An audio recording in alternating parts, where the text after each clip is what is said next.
Hi, and welcome to Cathe TV. We are so excited today. We are starting our STS check-in. So I've just completed week 1 of all the workouts, and I'm going to let you in on a little secret. In case you haven't already been reading the forums, I kind of got a little sedentary since the time we filmed STS because the editing and then the holidays, well, you know how the story goes. So this is going to be a real challenge for me, and it's kind of neat to come into it second time around because as I watch the program and I see how in shape I was, I'm real excited to see that and say, I'm going to get there again. So anyway, what I wanted to do is go through all of these workouts. As you know, you should be training at 60% of your 1 rep max.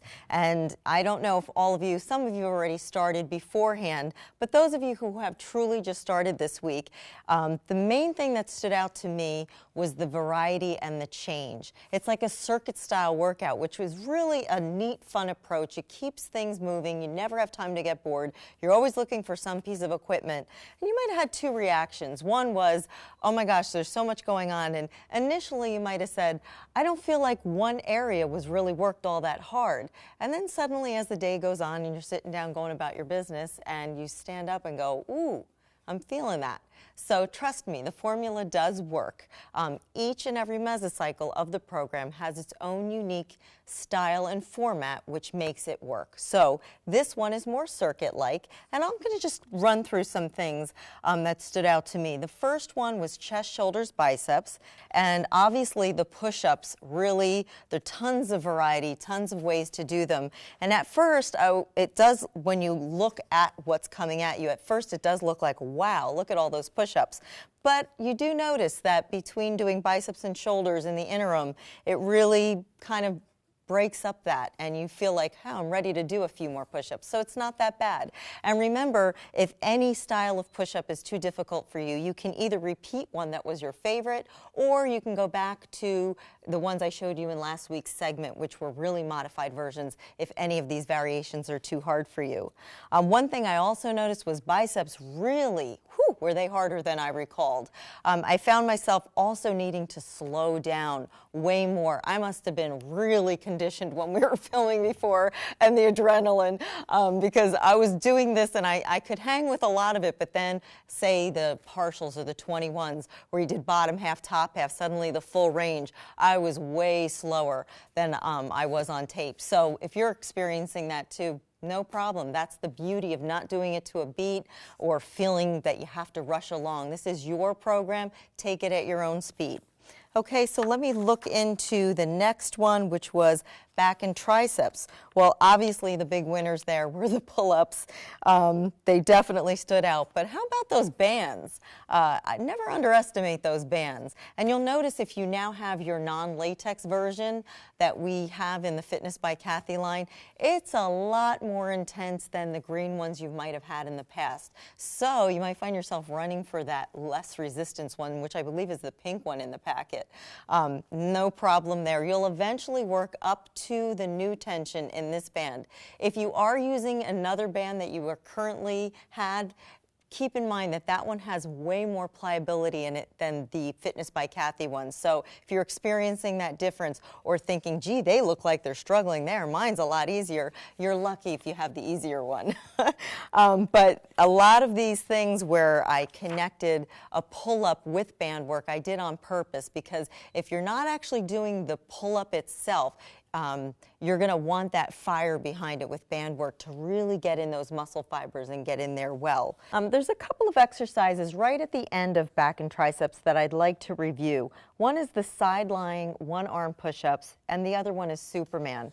The reason I'm going to review the side-lying one-arm push-ups is I do believe we had a question on the forums from Wendy mentioning showing some options. I'm not sure if this is the correct push-up that you were asking some suggestions for, so please write back if I don't have that push-up right. But I do think this one is the one you're referring to. So when you're on your side in this push-up position, it's a side push-up, and it really stresses the tricep area. What you're going to do is find a comfortable spot for your hand. It doesn't have to be turned any way in particular, but you're going to find that balance right here between the lower body and upper body. And you're going to have one hand up on your lat and you're going to go down and back up. Now this is the easier of the two positions, and right, obviously, as you saw me adjust my hand too, is what you'll do as you go into it.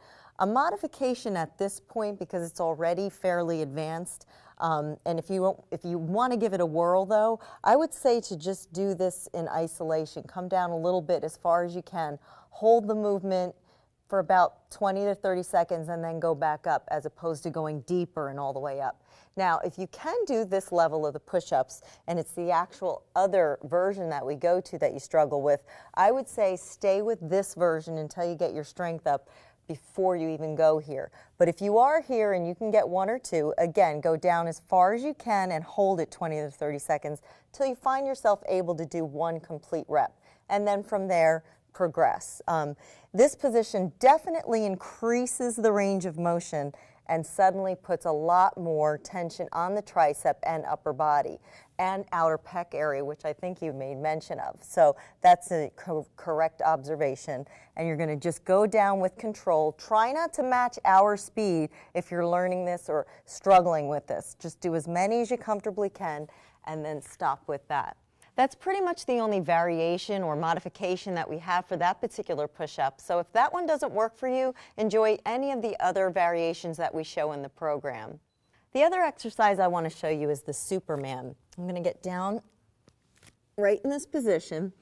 And in this particular series, we put a slight spin on, traditionally we've always either had our hands like this, arms forward, but the main focus was that either the arms and legs came up or just the upper body or just the lower body. The variation that we're going to show this time would be, you can obviously continue to do those that you enjoy, or in addition, have the option of just contracting the body up high like this and then just lowering the legs and the arms. Notice that my head to my hips did not move, just the arms and legs. So you're in an isolation with the lower back while you contract the limbs around your spine. Just puts another variation on the motion. So take a peek. You can either be here or you can lift the upper and lower body together. Both put a nice contraction on the lower back, and it's nice to have all the options and variations to enjoy.